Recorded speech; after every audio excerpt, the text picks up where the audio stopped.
America is once again standing strong against the forces of radical Islamic terrorism.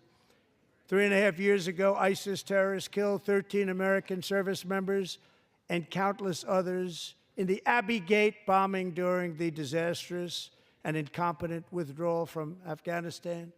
Not that they were withdrawing, it was the way they withdrew.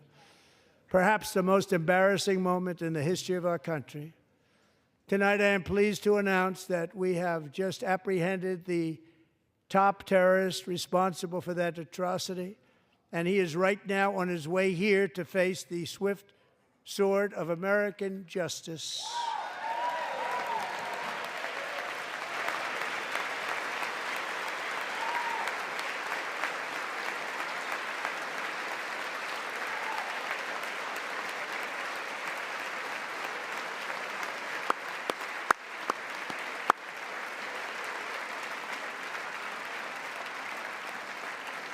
And I want to thank especially the government of Pakistan for helping arrest this monster. This was a very momentous day for those 13 families who I actually got to know very well, most of them, whose children were murdered, and the many people that were so badly, over 42 people, so badly injured on that fateful day in Afghanistan. What a horrible day. Such incompetence was shown that when Putin saw what happened, I guess he said, wow, maybe this is my chance. That's how bad it was. Should have never happened. Grossly incompetent people.